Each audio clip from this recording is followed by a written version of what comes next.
নমস্কার বন্ধুরা, মিতালি রান্নাঘরে আপনাদের সবাইকে স্বাগত। আজকে আমি নিয়ে চলে এসেছি কচুর শাকের রেসিপি।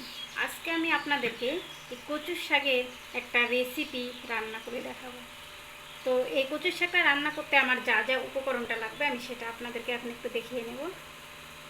এই দেখুন বন্ধুরা, আমি এই কচুর শাকের জন্য নিয়েছি কয়েকটা কাঁচা লঙ্কা চিড়ে নিয়েছি, একটা টমেটো কুচি কেটে নিয়েছি, আর নিয়েছি ছোলা। কালকে রাত্রে আমি ভিজিয়ে রেখেছিলাম ছোলাটা কচুর শাকে দেওয়ার জন্য। একটু ঘি দেব, ঘি নিয়েছি। ফোড়নের জন্য আমি নিয়েছি কালো জিরা, আর এই যে নিয়েছি জিরা। এই জিরাটা আর এই শুকনো লঙ্কা আমি হালকা করে ভেজে নেব, এটা আমার লাস্টে লাগবে। আর আমি ফোড়নে দেব দুটো শুকনো লঙ্কা, একটা তেজপাতা, আর নিয়েছি একটু চিনি। এই যে দেখুন বন্ধুরা, আমি কড়াইয়ের মধ্যে তেল দিয়ে দিয়েছি। এখন দেব কালো জিরা, শুকনো লঙ্কা, তেজপাতা,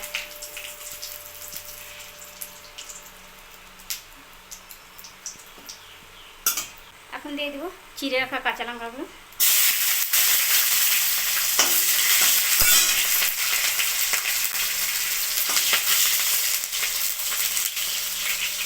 কেটে রাখা টমেটো,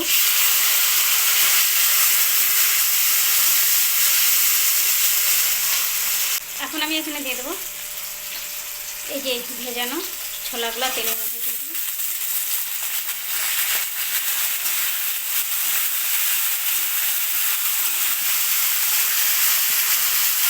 এর মধ্যে আমি এখন দিয়ে দেবো 1 চামচ লবণ, 1/2 চামচ হলুদ গুঁড়ো,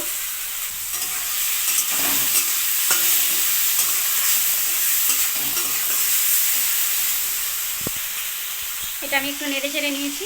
এখন আমি এখানে কচু শাকগুলো দিয়ে দেবো।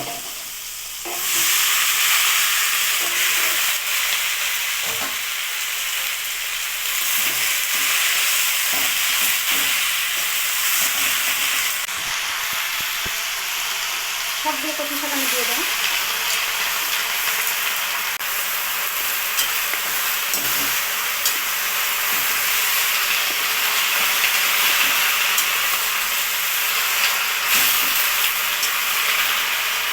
এক মিনিট আমি ঢাকা দিয়ে দেবো। 1 মিনিট পরে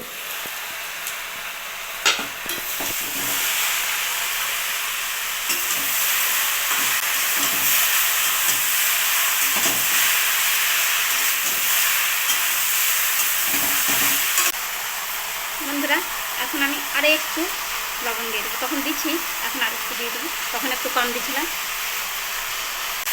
এই কচুটা থেকে জল থাকছে না, এর জন্য আমি এখানে সামান্য একটু জল দিয়ে দেবো। এটা মাঠের আলির কচু তো জল দেওয়া হয়নি।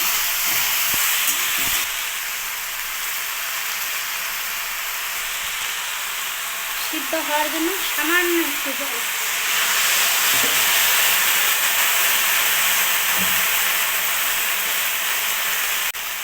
আমি ঢাকা দিয়ে দেবো 5 মিনিটের জন্য।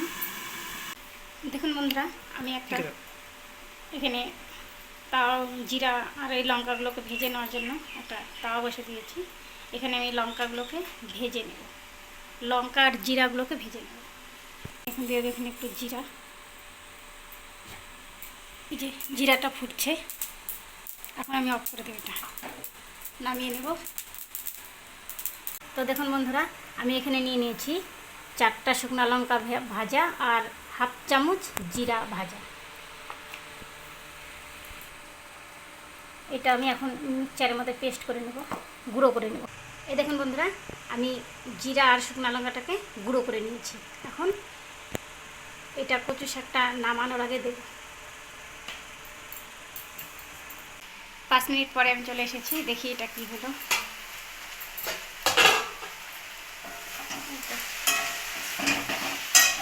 সিদ্ধ প্রায় হয়েই গেছে, আবার একটু ঢেকে দেবো।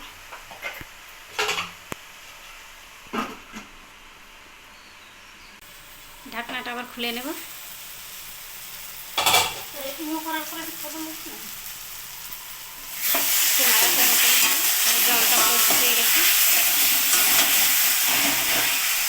এখন আমি এখানে এই যে লঙ্কা আর জিরে ভেজে রাখা গুঁড়ো করে নিয়েছি সেটা দিয়ে দিলাম।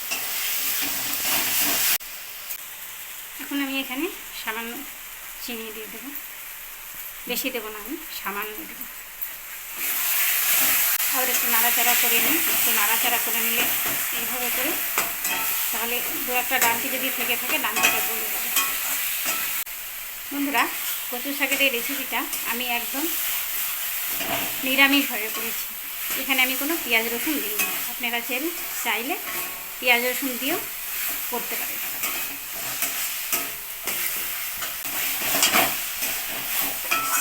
তো দেখুন বন্ধুরা, কচু শাকটা একদম হয়েই গেছে। আমি এখন এখানে দিয়ে দেবো 1 চামচ ঘি। 1 চামচ পরিমাণে দিলাম ঘি।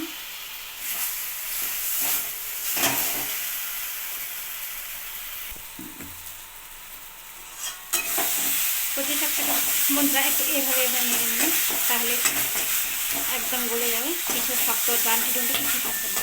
তো আমার কচু শাকটা হয়েই গেছে। আমি এখানে আর কোনো গরম মশলা গুঁড়ো কিছু দেবো না, কেন গরম মশলা দিলে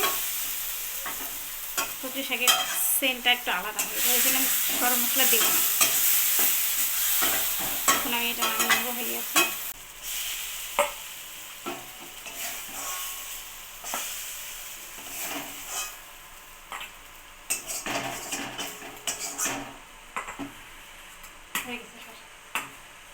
তো এই দেখুন বন্ধুরা, একদম নিরামিষভাবে আমার এই কচু শাকের রেসিপিটা তৈরি হয়ে গেছে। তো আপনাদের কেমন লাগলো সেটা আমাকে জানাবেন, আমাকে একটা লাইক করে দেবেন। আর নতুন নতুন ভিডিও পাওয়ার জন্য আমার চ্যানেলটিকে অবশ্যই সাবস্ক্রাইব করবেন।